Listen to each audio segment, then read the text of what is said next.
Empezamos la clase de hoy día.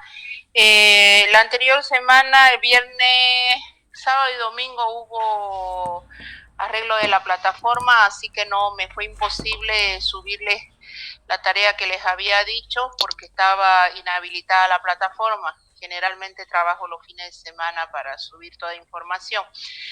Hasta este fin de semana subo. Ahora lo que necesito sí es que para entrar a este nuevo tema que vamos a avanzar proteínas. Habíamos dicho que las biomoléculas nitrogenadas se dividían en dos, en que eran los ácidos nucleicos, que ya lo vimos, y lo que viene a ser el tema de proteínas. Dentro de proteínas vamos a ver aminoácidos, vamos a ver péptidos y entramos a las proteínas propiamente. Para este tema necesito sí o sí que vayan estudiando lo que vienen a ser los 20 aminoácidos, las estructuras de los 20 aminoácidos que aparece en su libro El Antonio Blanco, así que no hay ningún problema. Sí o sí las vamos a necesitar porque para esquematizar péptidos y para hablar del enlace peptídico yo necesito la unidad básica estructural que vienen a ser los aminoácidos. Entonces entremos a lo que viene a ser el tema de proteínas. Habíamos dicho que tanto lo que es proteínas como ácidos nucleicos se caracterizan por la presencia de grupos nitrógenos, por eso se las llama biomoléculas nitrogenadas. En los ácidos nucleicos habíamos establecido que los nitrógenos justamente se deben a las bases nitrogenadas y vamos a ver en este caso que la presencia del nitrógeno se debe al grupo amino en los aminoácidos. Entonces veamos qué son las proteínas. Cuando a mí me dicen las proteínas, las conocemos en la naturaleza de alguna manera, ya sea de forma, si ustedes quieren verlo de forma casera, forma parte, por ejemplo, de los hilos de las telas de araña, de los capullos de los gusanos de seda, etcétera. Y si hablamos de estructuras de nuestro cuerpo, estamos hablando que el cabello, nuestras uñas son estructuras proteicas. Entonces, si nos vamos a una bibliografía mucho más extensa, nos dice que aproximadamente si le quitamos el agua a nuestro cuerpo, se habla de un 50% de materia seca, de la parte seca el 50% constituye proteína. Es decir, es una biomolécula estructural grandemente distribuida dentro de la materia viva. El porqué de esto lo vamos a ver, que son múltiples sus funciones. Y cuando nosotros hablamos obviamente de los alimentos, miren ustedes, eso conocemos, existen una gran variedad de alimentos que contienen este tipo de estructura.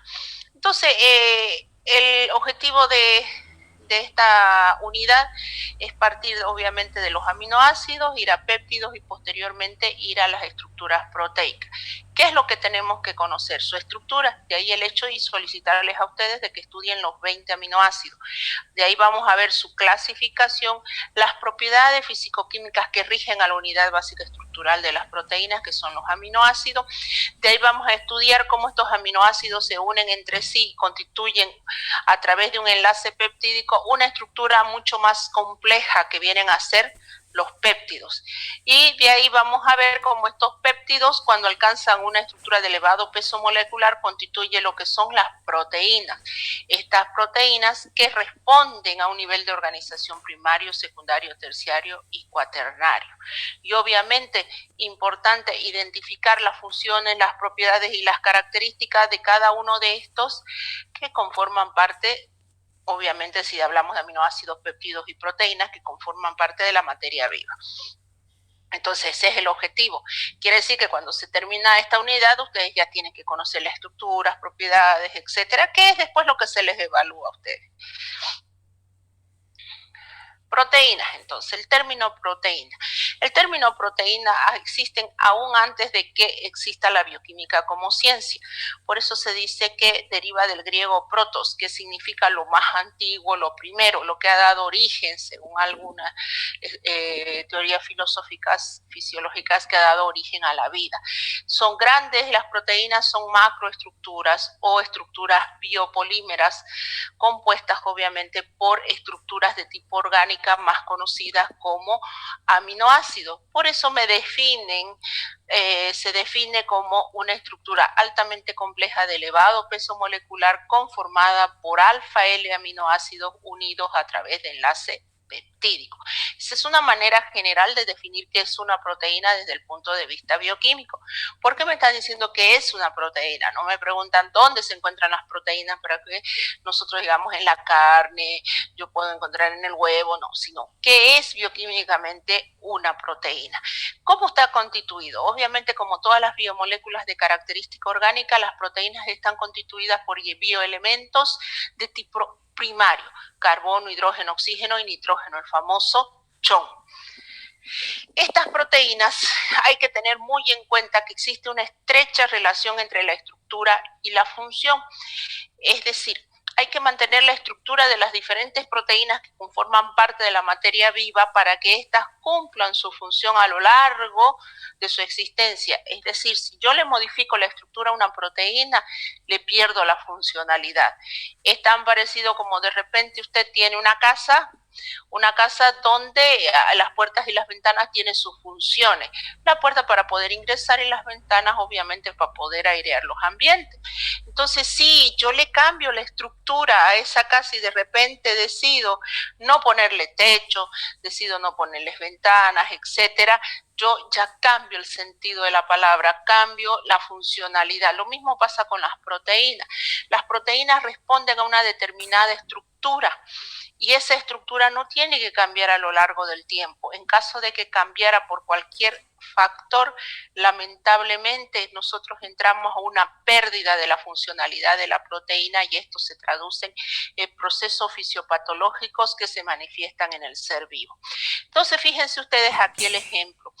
Me habla de la anemia de células falciformes. Existen alrededor de 20 aminoácidos que son los que me sintetizan o me dan origen a las proteínas. Son 20 los aminoácidos. De repente ustedes encuentran en internet, van a encontrar que les dicen 21, 22 aminoácidos. Esto corresponde a los derivados que pueden existir o algunos son de origen sintético. Entonces, mucho cuidado en cuanto a la cantidad de aminoácidos. Hasta ahora establecidos son 20, que pueden existir 22, 23, 24. Estos son de origen sintético o algunos son derivados de los 20 aminoácidos. Entonces, ¿quién codifica, quién da el molde para la síntesis de las proteínas? Es el ADN. ¿Quién ayuda a la síntesis de las proteínas? El ARN, eso lo hemos visto.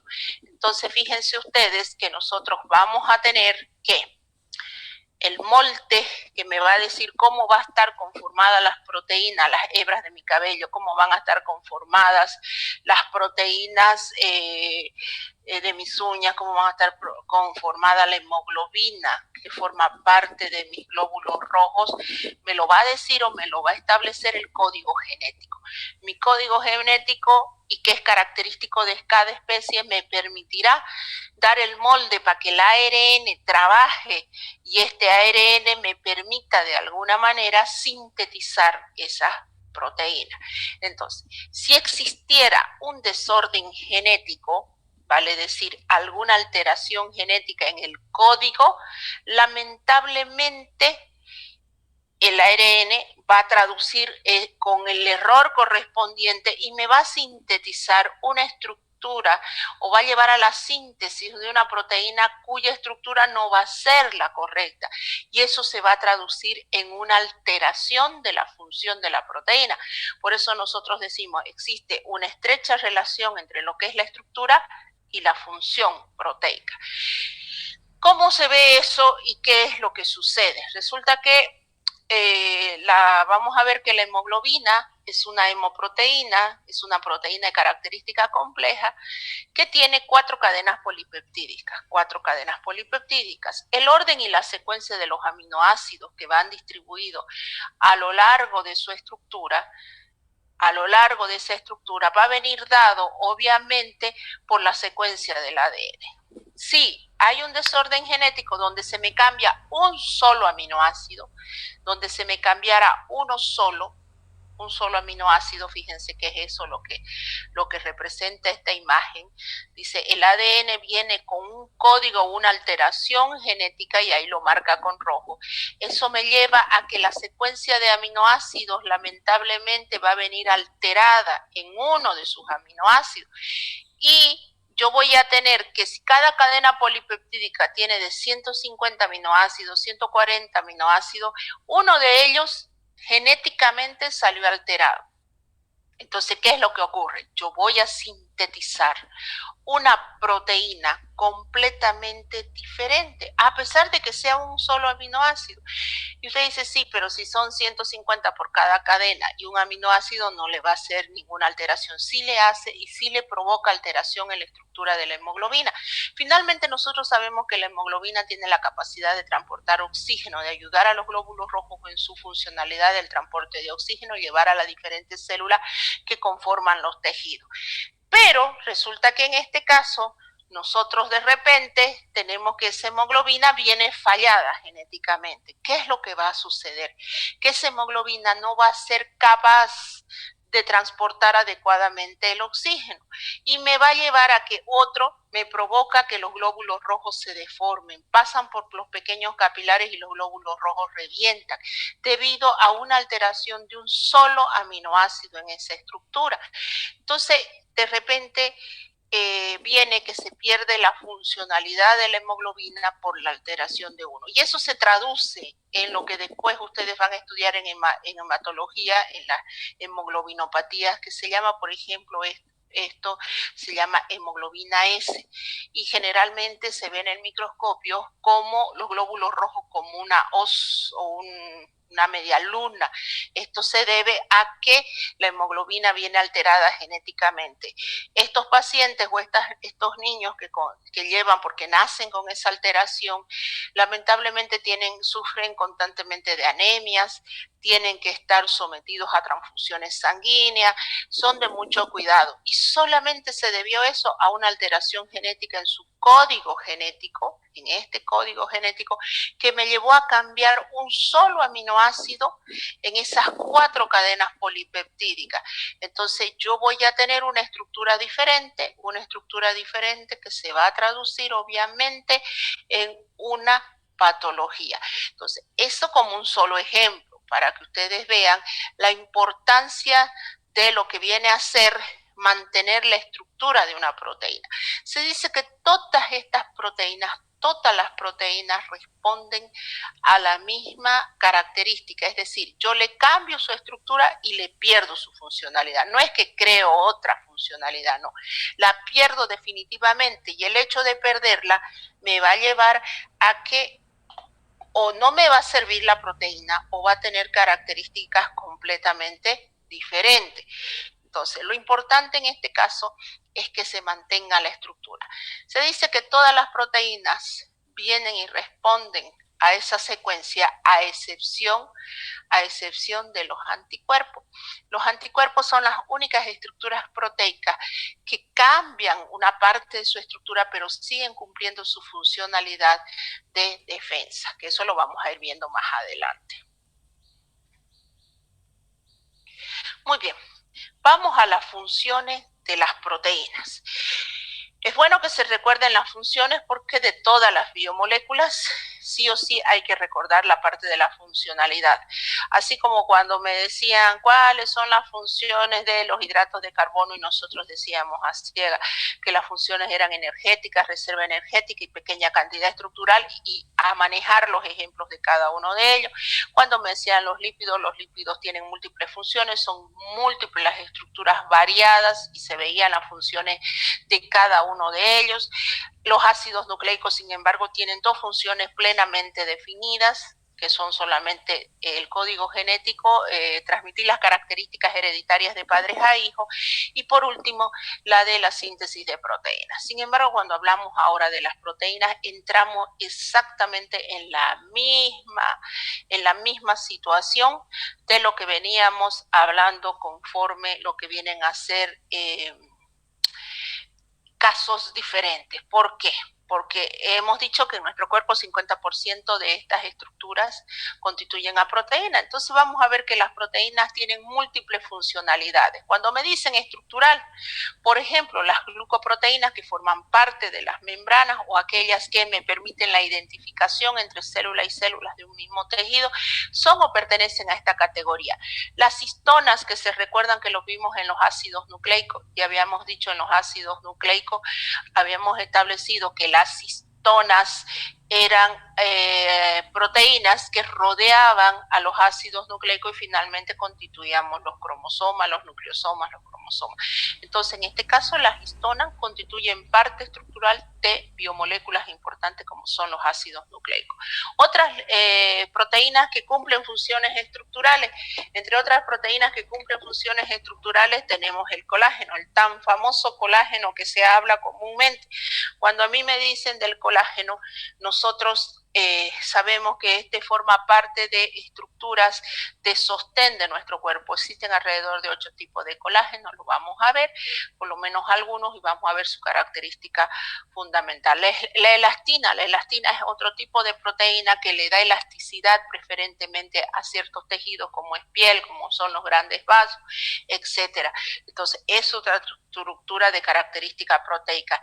La queratina, existen diferentes tipos de queratinas, en nuestro caso vamos a ver que existen queratinas a nivel de las uñas, queratinas a nivel del cabello, etcétera. Todas estas son proteínas de características estructurales. Ahora vamos a ver que las proteínas también cumplen funciones enzimáticas. Cuando a mí me dicen funciones enzimáticas, me están hablando de, por ejemplo, una amilasa. Ustedes van a llevar una asignatura que se llama enzimología. Y ahí justamente lo que van a hacer es, y les van a establecer, les van a decir, las enzimas son estructuras de característica proteica, y todo lo que hemos visto ahora de proteínas se va a volcar en lo que es esa asignatura de enzimología. Entonces las enzimas son estructuras proteicas, sí o sí son estructuras proteicas. Sin las enzimas no fuera posible la vida sobre la Tierra. ¿Y qué son las enzimas? Biocatalizadores. Es decir, aumentan la velocidad de una reacción química, y eso hace posible que nuestro cuerpo adquiera o absorba energía del entorno. Entonces ahí tienen algunos ejemplos de enzimas de las cuales ustedes van a ir estudiando en todo un semestre. Después, funciones de defensa. Habíamos dicho que en nuestro cuerpo las proteínas, y una de ellas que son muy importantes, son lo que vienen a ser los anticuerpos. Los anticuerpos, tanto que se habla hoy en día de los anticuerpos. Los anticuerpos son estructuras proteicas y son de gran importancia para lo que es la defensa ante diferentes antígenos. Entonces nosotros vamos a tener, como se dice, inmunoglobulinas, vamos a tener fibrinógenos, trombinas como elementos de defensa. Otras de las funciones, fíjense que son varias, y estamos mencionando algunas y dando los ejemplos más característicos en cada caso. Cuando a mí me dicen funciones de transporte, las hemoglobinas participan en el transporte de una gran cantidad de compuestos. Así habíamos visto en lípidos. Los lípidos, cuando se asocian a las proteínas, nosotros tenemos las lipoproteínas que transportaban diferentes tipos de lípidos. Tenemos la hemoglobina que transporta oxígeno a nivel de todo el torrente sanguíneo. Tenemos la mioglobina, otra proteína de transporte que tiene la capacidad simplemente de transportar oxígeno, pero a nivel de músculo. Y los citocromos, que participan en el proceso de la cadena respiratoria, son capaces de transportar electrones a lo largo de la cadena respiratoria o transporte electrónico. Tema de ustedes de metabolismo 1 el día de mañana, pero ya están viendo las biomoléculas que van a ir participando. Otras de las funciones de reserva. Cuando a mí me hablan funciones de reserva, bien conocemos, por ejemplo, la clara de huevo. La clara del huevo, que tiene la función de reserva de nutrientes para otorgar vida a un nuevo ser. En este caso, justamente la ovoalbúmina tiene esa capacidad, o se encuentra presente en la clara de huevo. Tenemos la ceroalbúmina o la albúmina, que se encuentra presente en el suero. lactoalbúmina, por ejemplo, en la leche. Entonces hay un resumen de lo que pueden hacer las múltiples funciones de las proteínas con cada una de ellas, porque en su momento a veces se les pregunta a ustedes, son ejemplos de proteínas estructurales. A veces usted no distingue qué es una proteína estructural de una proteína de tipo de transporte, de una proteína de reserva, etcétera. Y otro de los detalles es que las proteínas también cumplen funciones hormonales. No todas, y por favor, no todas las proteínas cumplen funciones hormonales, o todas las hormonas, perdón, son de tipo proteica. Ya hemos visto que existen hormonas que son de característica lipídica, aquellas que derivaban del colesterol. Entonces hay que tener cuidado cuando se habla de hormonas. Sería muy ilógico de que ustedes digan que todas las hormonas tienen características proteicas. No, las hormonas responden a una categoría completamente diferente. Nosotros tenemos hormonas peptídicas, tenemos hormonas proteicas, tenemos hormonas de origen lipídico, entonces responden a múltiples características bioquímicas. Otra de las características también o funciones de las proteínas es la de contracción muscular, como pueden ser los músculos constituidos por actina y miocina, que hacen posible, obviamente, que nosotros nos arrastremos sobre la tierra. Y algunas toxinas como el veneno de ciertas serpientes, etcétera, o toxinas que provienen de bacterias, tienen característica proteica. Entonces, fíjense, ahí tienen un resumen total de lo que son las múltiples funciones que tienen las proteínas a lo largo de nuestro cuerpo, comparando con lo que vienen a ser los diferentes tipos de biomoléculas que hemos visto, que no son más allá hasta ahora de 3. Este va el cuarto de tipo de biomolécula y la última que vamos a ver, de las cuales ustedes tienen que manejar sus funciones. Entonces veamos, ¿cuál es la unidad básica estructural de una proteína? Cuando a mí me dicen unidad básica estructural de una proteína, yo voy a hablar que la unidad básica estructural de una proteína son los aminoácidos. Es decir, para que se forme un aminoácido, para que se forme una proteína, yo necesito, sí o sí, para que se forme una proteína, yo necesito de los aminoácidos. Por eso se dice que los aminoácidos son los sillares estructurales de las proteínas. O dicho de otra manera, ¿de qué está conformado una proteína como la albúmina? De aminoácidos. ¿De qué está conformado el colágeno? De aminoácidos. Pero vamos a ver que existen proteínas simples y complejas posteriormente. Pero por ahora veamos que la unidad básica estructural de una proteína son los aminoácidos. Entonces, entramos ahora a hablar de lo que vienen a ser aminoácidos. Entonces, ¿qué son los aminoácidos? Primero, tenemos que recordar de que existen 20 aminoácidos formadores de proteína. Son 20 los aminoácidos formadores de proteína. De estos 20 aminoácidos existen sus derivados, existen algunos que son de origen sintético, etcétera, otros que se encuentran en cierto tipo de células que pertenecen a los animales, otros a organismos unicelulares. Entonces, de alguna forma, estos aminoácidos constituyen la unidad estructural de las proteínas. Pueden por sí solo cumplir funciones, pueden ser componentes o parte de componentes de la dieta, pueden tener funciones de neurotransmisores, pueden participar en la síntesis de ciertas biomoléculas más grandes, como van a ver ustedes la síntesis de glucógeno, etc. Entonces, los aminoácidos por sí solos cumplen múltiples funciones que las vamos a ir detallando. ¿Cómo se define un aminoácido estructuralmente? Un aminoácido está conformado por una parte ácida, que es el ácido carboxílico, una parte básica, que es el grupo amino, nitrógeno, hidrógeno 2, una parte básica. Tenemos una cadena lateral que es ere y obviamente el hidrógeno. Entonces poseen un grupo amino, que es el que le confiere la parte básica, confieren un grupo ácido, que es el ácido carboxílico, que le confiere la parte ácida. Entonces, aquí hay otra estructura más bonita. Ahí está. La estructura general entonces de un aminoácido. Un aminoácido tiene una parte ácida, que es el ácido carboxílico, una parte básica, que es el grupo amino, y una cadena lateral, y obviamente que completo la tetravalencia del carbono gracias a lo que viene a ser el hidrógeno. Entonces, esta es la estructura general de un aminoácido. Que si yo aquí a esta cadena lateral le pongo un hidrógeno, entro en lo que viene a ser un aminoácido que se llama glicina, que es eso lo que ustedes van a hacer, aprenderse la estructura de los 20 aminoácidos. Y estos 20 aminoácidos responden a esta estructura general. Lo único que van a hacer ustedes es ir viendo qué entra en esta cadena lateral. Por eso les decía, si entrara un hidrógeno, vamos a tener la glicina, uno de los primeros aminoácidos descubiertos por la parte de los químicos.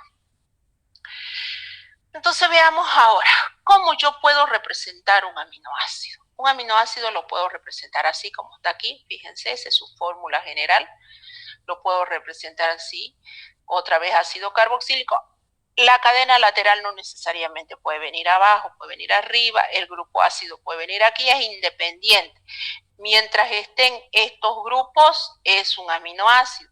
Porque de repente ustedes dicen, ¿y si la cadena lateral la pongo arriba y este grupo ácido lo pongo aquí, es lo mismo? Es lo mismo. O se van a internet y encuentran que la cadena lateral está arriba y dice, sí, pero en lo que usted proyectó, la cadena lateral estaba abajo, el ER estaba abajo. Es independiente donde vaya. No importa, lo importante es que aparezca el grupo ácido y aparezca el grupo básico. Ahora, otra de las maneras de representar a los aminoácidos es bajo esta característica, fíjense, o lo que viene a ser la forma suiteriónica, donde yo represento al aminoácido lo voy a representar bajo la forma, de cargas, que se llama la forma suiteriónica. Como esta es la parte ácida, pierde un protón. Esta es la parte básica, lo atrapa por definición química, que es un ácido, aquel que libera un protón, que es una base, aquel que atrapa un protón. Entonces yo tendré que esta va a ser la forma suiteriónica. Entonces, forma iónica y esta va a ser la forma suiteriónica del aminoácido. Si yo comparo ambas, son idénticas. Si usted dice, sí, pero es que este tiene una carga positiva y este tiene una carga negativa. No importa si tiene una carga positiva y tiene una carga negativa, porque esta estructura es neutra igual que esta otra. Son neutras, ambas son neutras, porque una positiva no una negativa y yo tengo una estructura neutra. Entonces no nos hagamos drama. Ambas son estructuras neutras y ambas yo las puedo representar de la misma forma. Entonces una manera de representar está aquí, ya sea, dice, su parte ácida, el suiterión puede actuar como ácido. Si actúa como ácido donador de protones, puedo tener cargado negativamente. Si actúa como base, lo puedo tener cargado positivamente, que eso lo vamos a ver dentro de un momento nuevamente. ¿Cuáles son las propiedades físico-químicas de los aminoácidos? Mucho cuidado, que después estos detalles son los que entran en los exámenes y ustedes se pierden porque no saben qué es una propiedad físico-química. Cuando a mí me dicen las propiedades físico-químicas, están relacionadas con aquellas características que están relacionadas con lo físico, como puede ser su comportamiento anfotérico, etcétera. Vamos a ver su enantiomería, la isomería óptica asociado a ello en cuanto a lo químico, su comportamiento ácido-base y la formación de enlace peptídico. Cuando vimos los enantiómeros, vamos a ver los enantiómeros de los hidratos. Cuando vimos los enantiómeros, hablamos de la enantiomería de los hidratos de carbono. Muy bien, ahora vamos a hablar de la enantiomería de los aminoácidos. ¿Se acuerdan qué necesitaba para que existan los enantiómeros? ¿Qué necesito para que exista un enantiómero? Estructuralmente, ¿qué tiene que haber? ¿Qué tiene que existir?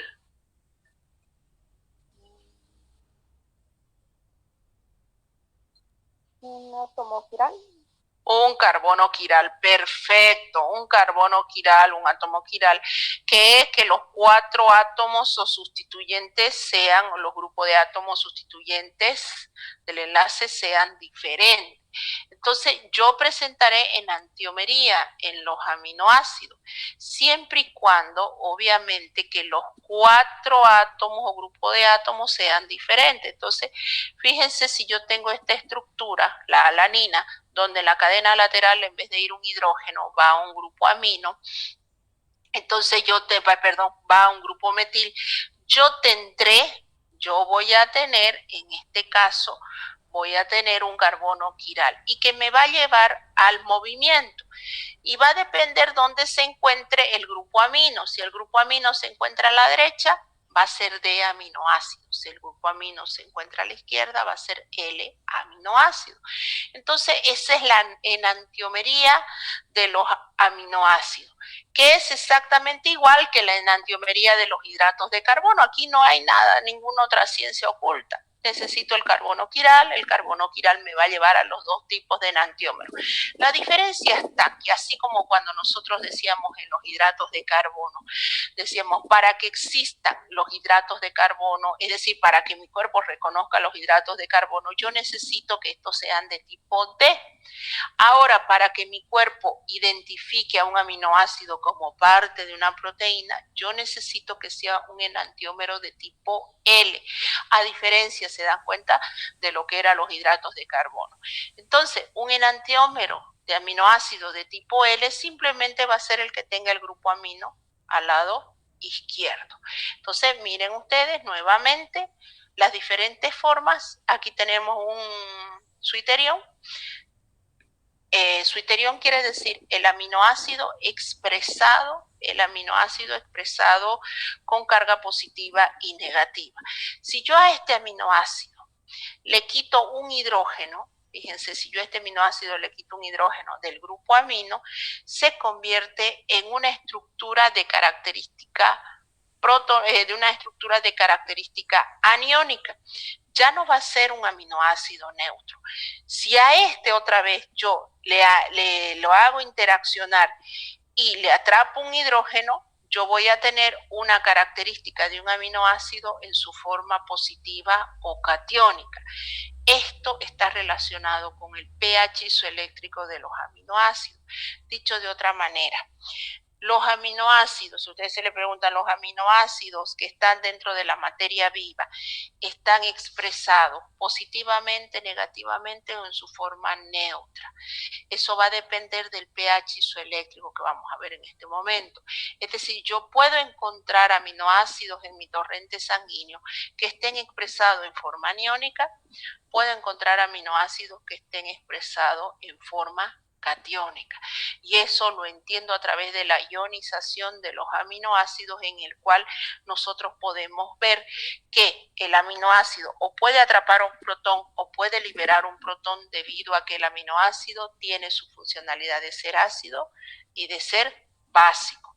Entonces, la ionización de los aminoácidos, dice, va a depender del pH del medio, es decir, la cantidad de protones que existan en el medio. A pH fisiológico o al pH de la sangre, dice, los aminoácidos dipolares no tienen carga. Vamos a ver que existe un solo aminoácido en realidad. Vamos a entender que cuando yo tengo una proteína y una proteína es la suma de todos los aminoácidos, finalmente la proteína o tendrá carga positiva o tendrá carga negativa, va a depender de qué tipo de aminoácidos predominan en esa estructura. Entonces, finalmente, yo tendré una proteína cargada positivamente o tendré una proteína cargada negativamente. Entonces, cuando a mí me dicen, explique la propiedad ácido-base, cuando me dicen, explique la propiedad ácido-base de los aminoácidos, me están diciendo, un aminoácido puede actuar como ácido y puede actuar como base.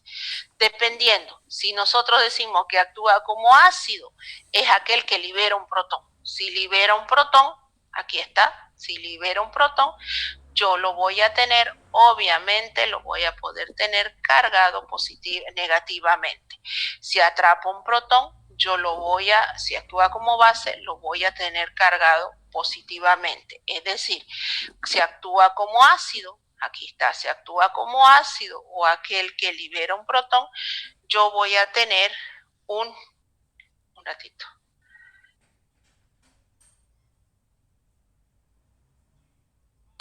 Si actúa como ácido, libera un protón y yo lo voy a tener cargado negativamente. Si actúa como ácido, atrapa un protón y yo lo voy a tener cargado positivamente. Entonces, yo tendré un aminoácido en su forma aniónica o yo tendré un aminoácido en su forma catiónica. ¿Cuándo yo lo puedo ver eso? Cuando el aminoácido está expresado en su forma suiteriónica. ¿Qué es un aminoácido expresado en su forma suiteriónica? Cuando está con una carga positiva y una carga negativa, así como está aquí, tal cual. Esa es la forma suiteriónica. Es como cuando usted le sacan una foto. Usted va a tener una foto para su perfil y una foto para mostrársela a su madre. Así de sencillo. Pero es la misma cosa, es lo mismo, solamente que en una quizás se ve mejor, está con su mejor ángulo y en la otra no tanto.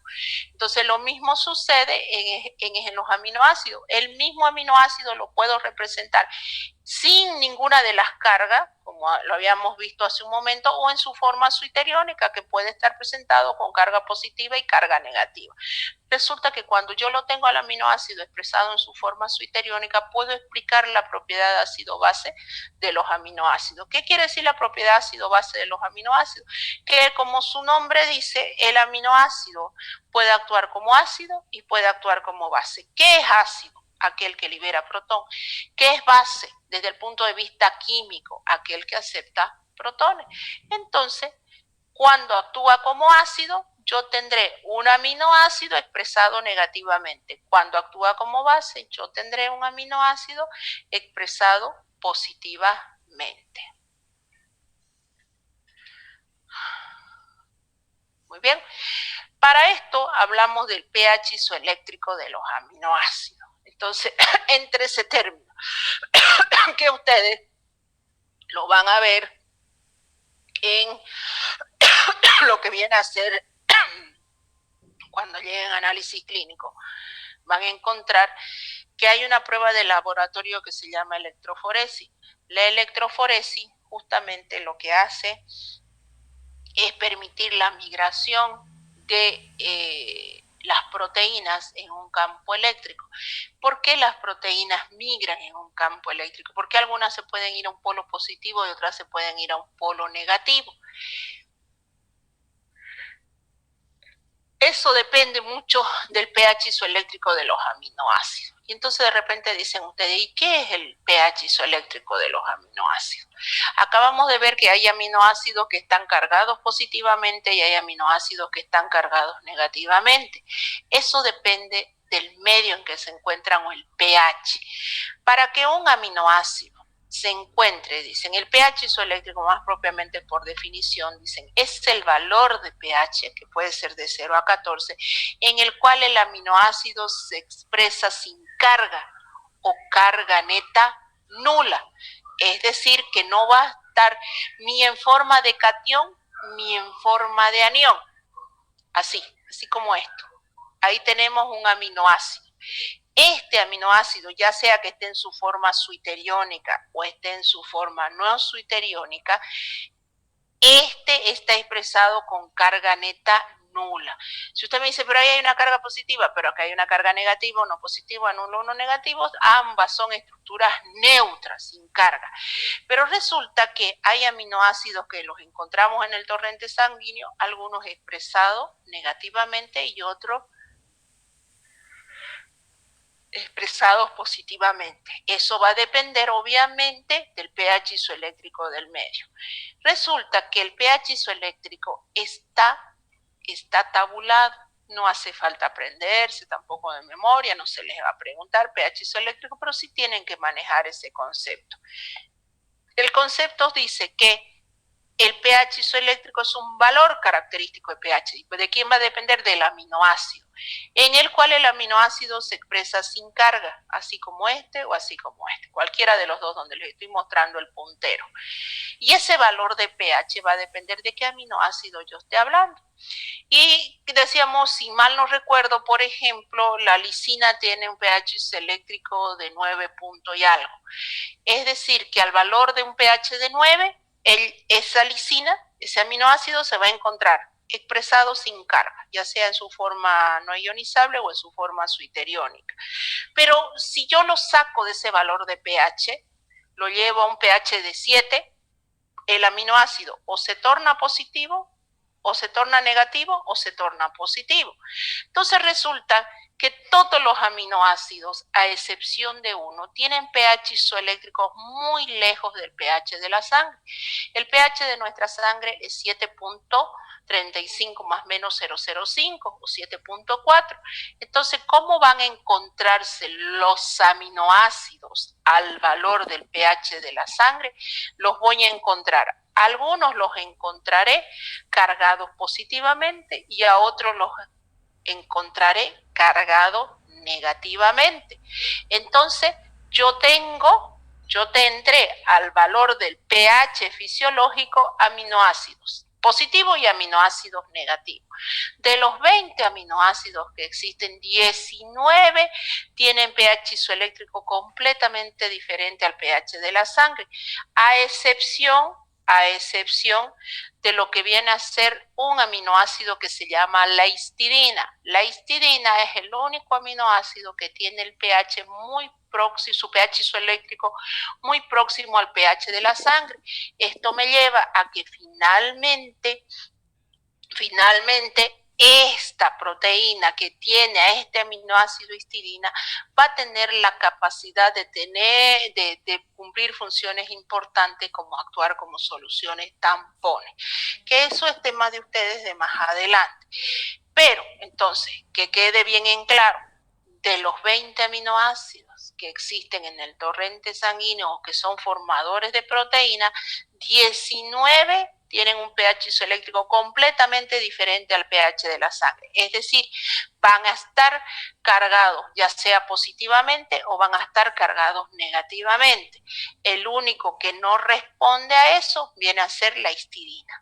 La histidina, que su pH isoeléctrico es 6.8, 7, algo así, muy próximo al pH de la sangre, lo cual me lleva a que yo pueda expresar a este aminoácido, lo pueda expresar sin carga, porque su pH isoeléctrico es muy próximo al pH de la sangre. Entonces, esa es la definición de pH isoeléctrico. Y eso me permite que las proteínas migren en un campo eléctrico. Definición para ustedes cuando lleguen a análisis clínico. Muy bien. Entonces, ya hemos visto sus propiedades ácido-base, hemos visto su pH isoeléctrico, hemos visto su comportamiento enantiomérico de los aminoácidos, hemos visto su característica estructural.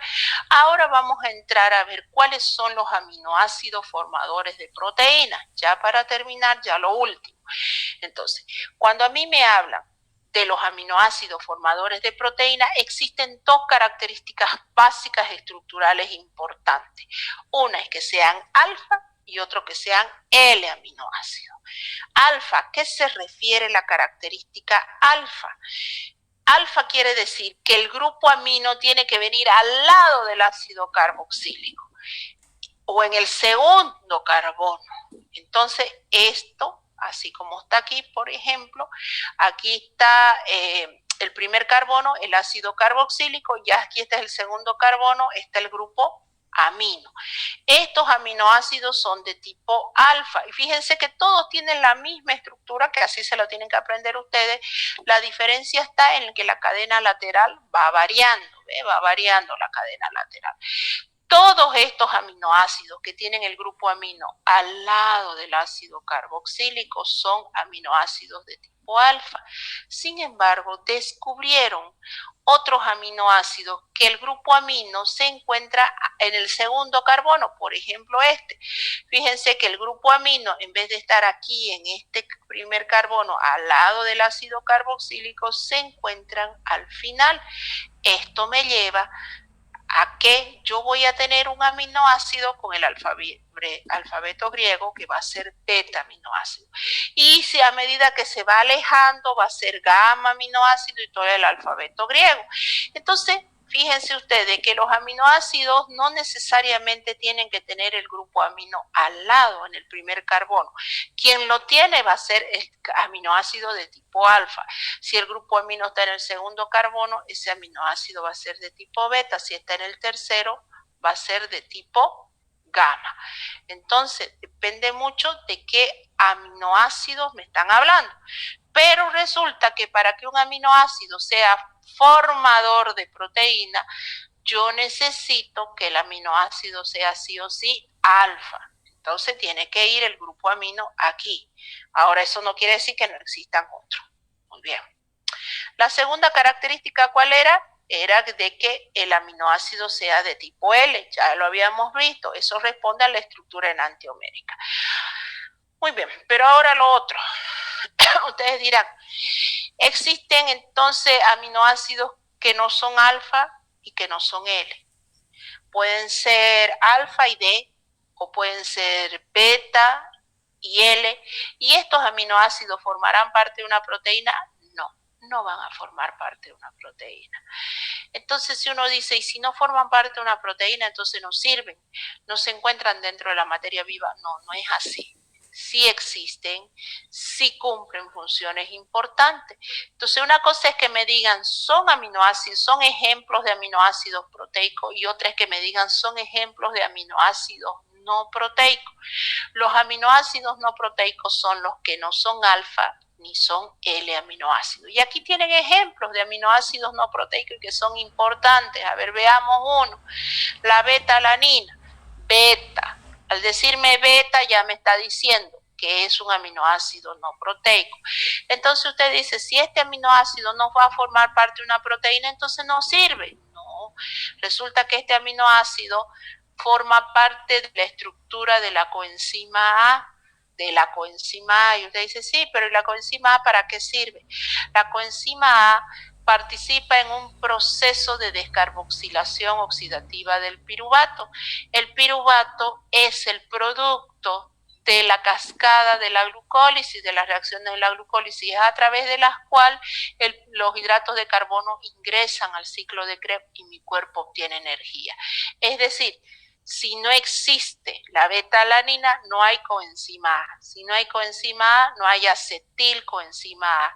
Si no hay acetilcoenzima A, no hay ciclo de Krebs. Si no hay ciclo de Krebs, no hay energía. Por lo ende, no hay vida.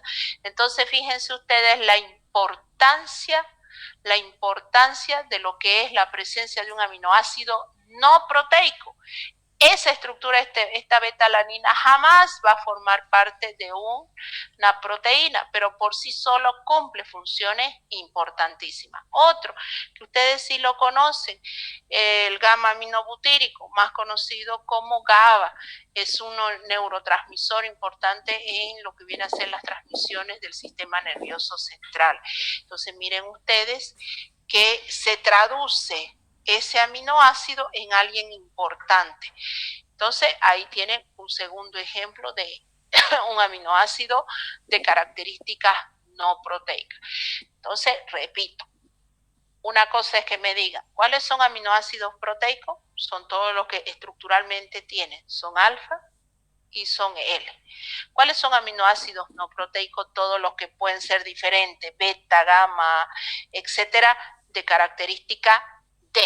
Entonces, de ahí la gran importancia de que ustedes tienen que manejar qué es un aminoácido proteico y qué es un aminoácido no proteico. Muy bien. Antes de entrar a la clasificación de aminoácidos, obviamente que para entrar a eso yo necesito que ustedes me manejen la estructura de los 20 aminoácidos. Si no, la clase no tiene relevancia, va a ser como para quien no sabe los 20 aminoácidos, va a ser chino básico. Entonces, su tarea de ustedes para este fin de semana es que me estudien los 20 aminoácidos, estudien la estructura de los 20 aminoácidos. Lo pueden encontrar en internet, lo pueden encontrar en su libro El Antonio Blanco, etcétera. Son solamente 20 aminoácidos cuyas estructuras las tienen que estudiar, porque si no, después no vamos a hacer los péptidos, etcétera, etcétera, y no vamos a entender los enlaces peptídicos. Entonces, estudian la estructura de los 20 aminoácidos para que yo ingrese la siguiente semana, el próximo martes, pueda ingresar a lo que es la clasificación de los aminoácidos, su importancia de esto, los enlaces peptídicos, etcétera, etcétera. Entonces, hasta aquí lo que hemos visto: proteínas, definición, funciones de las proteínas, los sillares estructurales de las proteínas que son los aminoácidos, su estructura general. Hemos visto sus características para que un aminoácido sea formador de una proteína, alfa y L, y hemos visto aminoácidos no proteicos, los que tienen acá adelante.